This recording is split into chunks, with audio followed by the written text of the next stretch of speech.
কিন্তু সবাই আমার সব আশা ধ্বংস করে দিছে। আদরের এই উপহার।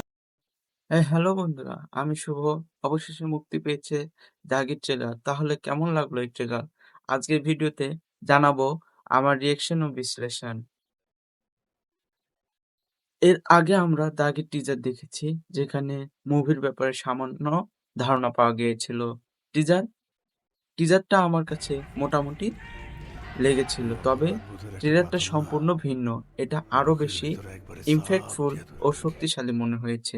এখন পর্যন্ত মুক্তি পাওয়া গান, পোস্টার ও অন্যান্য প্রমোশনাল কন্টেন্ট থেকে আমরা মুভির গল্প সম্পর্কে কিছুটা ধারণা পেয়েছিলাম, তবে ট্রেলার আমাদের সেই ধারণা চেয়েও বেশি কিছু দেখিয়েছে। ট্রেলারে আমরা দেখি আফরান নিশোর চরিত্র নিশান, যে একজন খুনের দায়ে জেলে যায়, কিন্তু এই খুনটি কি ইচ্ছাকৃত ছিল নাকি দুর্ঘটনাবশত সেটা পুরোপুরি স্পষ্ট নয়। এক দৃশ্যে দেখা যায় সে কাউকে ধাক্কা দেয় আর সেই ব্যক্তি পড়ে গিয়ে মারা যায়, কিন্তু এটা কি ইচ্ছাকৃত ছিল নাকি অনিচ্ছাকৃত, এই প্রশ্ন থেকেই রহস্য শুরু। শুরুতে আমরা দেখি একজন মা নিশানকে অভিশাপ দিচ্ছে, মারা যাওয়ার সময় তুই এক ফোঁটাও পানি পাবি না জানোয়ার। এই সংলাপ থেকে বোঝা যায় খুনটি হয়তো নিছক দুর্ঘটনা ছিল না, বরং এর পেছনে আরো গভীর সত্য লুকিয়ে আছে। নিশান এই ঘটনার জন্য অনুতপ্ত। সে বলে, 14 বছর জেলে ছিলাম, শুধু আল্লাহর কাছে একটা প্রার্থনা করেছি, যেন সবাই আমাকে ক্ষমা করে দেয়। এই সংলাপ থেকে বোঝা যায় সে সত্যিই তার কৃতকার্যের জন্য অনুতপ্ত। বছর পর নিশান জেল থেকে মুক্তি পায়, কিন্তু সে কি সত্যি মুক্ত?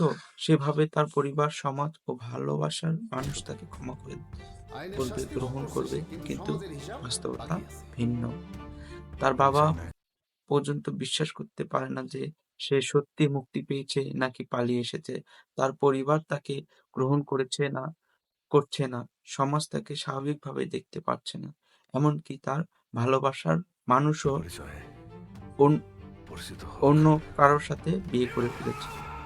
এখানেই গল্প গভীর হয়ে যায়। নিশান কিভাবে এই সমাজে টিকে থাকবে, কিভাবে সে নিজেকে প্রমাণ করবে। ট্রেলারে দেখা যায় তমা মির্জার চরিত্র তার সন্তানদের উপর হামলা হচ্ছে আর নিশান তাদের বাঁচানোর চেষ্টা করছে, কিন্তু কেন?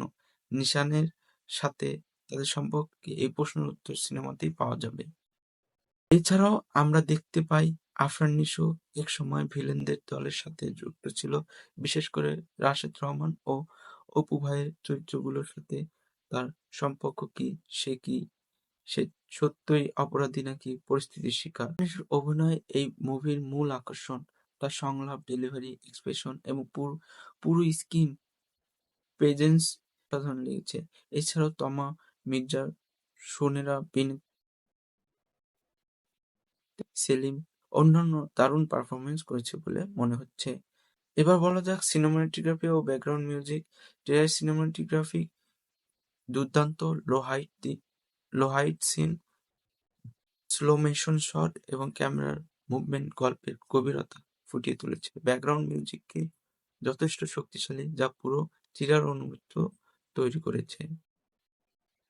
গল্পের দুইটা টাইমলাইন রয়েছে, একদিকে অতীত যেখানে নিশোকে অপরাধী হিসেবে দেখা যাচ্ছে, অন্যদিকে বর্তমান যেখানে সে সমাজে টিকে থাকার চেষ্টা করছে। দুটোই টাইমলাইন কিভাবে একে অপরের সাথে মিশবে সেটাই দেখার বিষয়। এই ট্রেলার দেখে মনে হচ্ছে দাগি হতে যাচ্ছে বাংলা সিনেমার অন্যতম সেরা থ্রিলার। নিশোর চরিত্র, গল্পের গভীরতা এবং ট্রেলার ইন্টেন্স মোমেন্ট সবকিছুই দর্শকদের আরো বেশি আকৃষ্ট করছে।